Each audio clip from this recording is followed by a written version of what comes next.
সন্দেশখালীর সম্রাট শাহজাহান শেখ কোথায়, এই প্রশ্নই এখন রাজ্য রাজনীতির সবচেয়ে বড় প্রশ্ন। সেই শাহজাহান শেখ তার খোঁজ চলছে। তবে এক্ষেত্রে সন্দেশখালীর বিধায়ক সুকুমার মাহাতোর বক্তব্য, শেখ শাহজাহান বড় মাপের একজন নেতা, এমনটাই ব্যাখ্যা করছেন তিনি।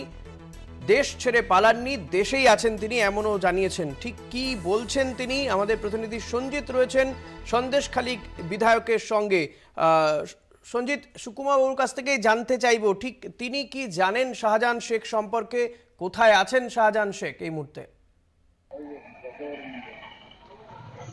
দেখো, আমি এই মুহূর্তে দাঁড়িয়ে আছি সন্দেশখালীর যে কানমারি কলকাতা বাসন্তী হাইওয়ের পাশে। আমার সঙ্গে রয়েছে সন্দেশখালীর বিধায়ক সুকুমার মাহাতো। আমি সরাসরি তার কাছ থেকে একবার জানার চেষ্টা করব, ইডি লুকআউট নোটিশ জারি করেছে, কেন এত বড় মাপের নেতা তিনি সামনে কেন আসছেন না, কারণটা কি? দেখুন,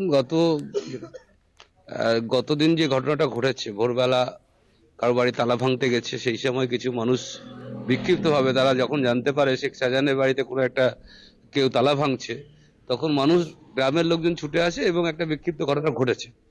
আমার মনে হয় শেখ শাহজাহান পালিয়ে যাওয়ার ছেলে নয়, কারণ তার একটা দায়িত্বপূর্ণ কাজ আছে। সে সন্দেশখালী ব্লকের সভাপতি, সে হচ্ছে আপনার উত্তর জেলার কর্মাধ্যক্ষ।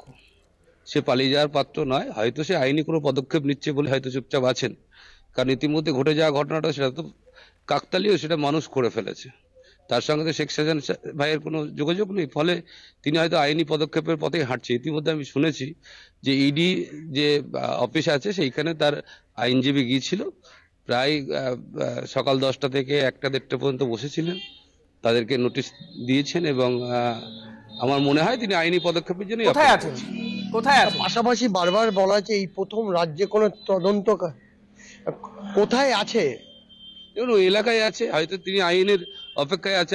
আগামীকাল সোমবার হাইকোর্ট খুললে তখন হয়তো তিনি একটা, প্রত্যেকটা মানুষের নিজস্ব তো একটা নিজস্ব সত্তা আছে, এবং শেখ শাহজাহান এমন মাপের নেতা যে তার বুদ্ধি, সাহস সবকিছুই আছে। ফলে আপনি তো বিধায়ক, আপনার সঙ্গে যেহেতু ব্লক সভাপতি, কথা হয়েছে?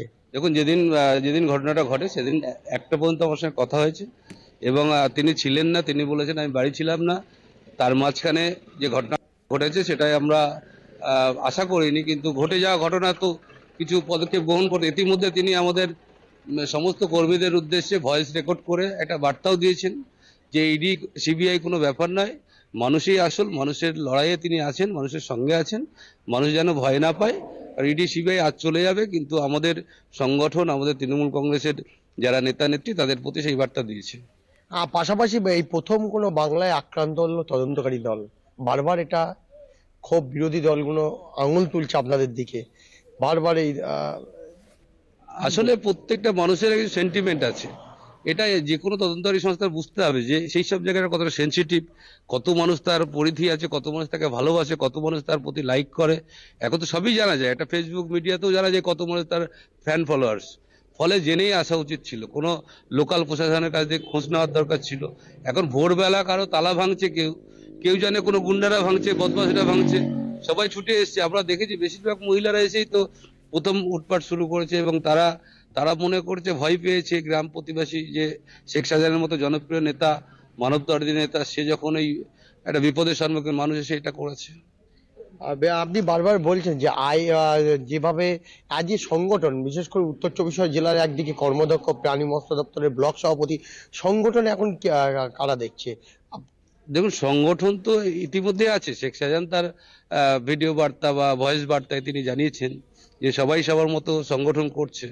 সংগঠন এখানে বিজেপির কোনো সংগঠন নেই, শুধুমাত্র শুভেন্দু অধিকারী যা বলছে এটি তাই করছে।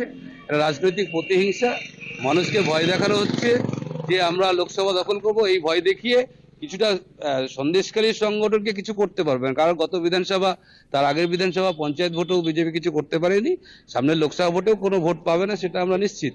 তবুও মানুষকে ভয় দেখে যতটা করতে পারে। হ্যাঁ, তুমি শুনলে একেবারে তিনি আইনের দ্বারস্থ হচ্ছে। ইতিমধ্যে ইডি দপ্তরের কিন্তু তার আইনজীবী গিয়েছিল এবং তার আগামীকাল দেখা যাক, সেদিকে আমাদের নজর থাকবে। সঞ্জিত, অনেক ধন্যবাদ তোমাকে। কথা বলছিলাম আমাদের প্রতিনিধি সঞ্জিতের সঙ্গে। সঞ্জিত ছিলেন সন্দেশখালীর বিধায়ক সুকুমার মাহাতোর সঙ্গে।